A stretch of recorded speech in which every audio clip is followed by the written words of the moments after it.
By 2030, global employers anticipate that 39% of the core skills workers rely on today will face severe disruption. This chart shows a growing divergence in the global labor market. Routine cognitive tasks and standard data processing roles are in structural decline, while specialized human-centric and technical roles are expanding rapidly. Because of this shift away from standard information processing, the traditional 4-year academic degree is steadily losing its historical premium.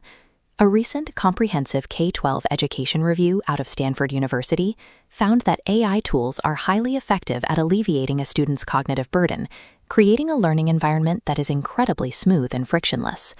When an algorithm can instantly translate a dense historical document or spot the error in a line of code flawlessly, it feels like a massive leap in student productivity. The work gets done faster, and the answers are perfect. But this efficiency comes at a cost, a phenomenon researchers call cognitive offloading. By using technology to bypass intellectual frustration, students are systematically denied the chance to practice productive struggle. They lose the specific friction required to forge mental toughness and perseverance.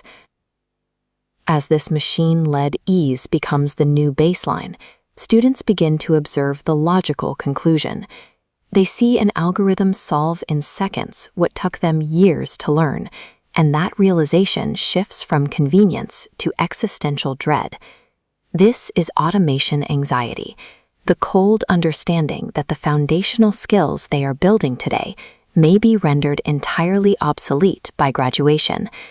If our education systems continue prioritizing the exact tasks that machines execute without effort, we risk producing fragile graduates who function as second-rate computers rather than highly resilient human thinkers. To understand what this lack of friction does to the developing brain, we have to look closely at how interactive AI agents alter early childhood neural pathways. This diagram shows a comparison of neural activity in kindergartners. On the left, a child co-creates a story with a generative AI model, triggering linear, sparse activation. While AI teaches explicit vocabulary, it fails to trigger the dense, reciprocal neurological engagement seen on the right, produced entirely by human interaction.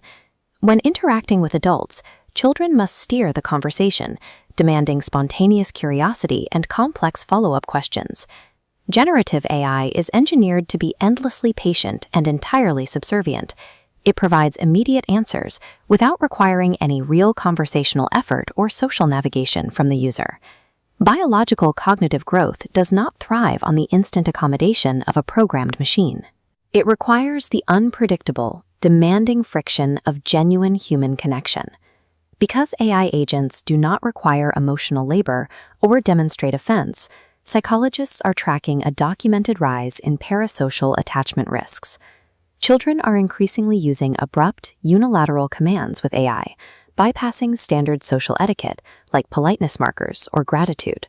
The danger is that these highly transactional linguistic habits become internalized. When applied to real-world interactions, this behavior severely threatens a child's capacity for interpersonal empathy, collaborative grace, and conflict resolution. This is a matrix mapping the substitution potential of artificial intelligence against various skill types. While routine data processing and standard tech skills are rapidly absorbed by algorithms, skills like empathy, active listening, and social influence remain entirely isolated in the human domain. AI inherently lacks genuine social intelligence. Interpersonal empathy and collaborative grace now represent the final engineering bottlenecks. Protecting these traits has become the primary mechanism for economic survival in an automated labor market. To adapt to this frictionless era, forward-thinking educators are actively engineering that missing intellectual friction back into the classroom environment. They are doing this by teaching prompt engineering as a highly demanding cognitive exercise. Frameworks like the kernel pattern force students to use explicit constraints, narrow scopes, and highly logical structures. It turns communicating with an AI into a rigorous test of clarity, rather than a lazy shortcut. Pedagogy is also shifting away from grading the final product. Methods like phenomenon-based learning anchor education around investigating complex, real-world events. while strict process checklists require students to document every stage of their reasoning before using technology. In practice, this looks like bias detective exercises. Educators deliberately provide AI-generated text containing fabricated citations and historical biases, forcing students to verify the data, analyze the underlying prejudices, and verbally defend their critical logic out loud. Because a machine can now forge a grammatically perfect essay in seconds, the focus of educational assessment must pivot entirely to rigorously measuring the messy, analog process of human thought. However, these pedagogical solutions only matter if the student has access to the technology. The immense educational benefits of artificial intelligence are entirely irrelevant to populations currently suffering from severe digital exclusion. Recent data presented by the experts at UNESCO warns of a stark AI divide. Globally, massive connectivity gaps persist, with up to 60% of primary schools across the African continent lacking even foundational internet access. Without aggressive, coordinated global investment in digital infrastructure, the integration of generative tools will exponentially widen existing socioeconomic disparities rather than close them. The objective of a future-focused education system is not to engage in a futile race against machine processing speeds, nor is it to let algorithms do our thinking for us. By intentionally reintroducing intellectual friction, we transform AI into a tool that demands more from our creativity and ethical reasoning. Human resilience grows precisely where the machine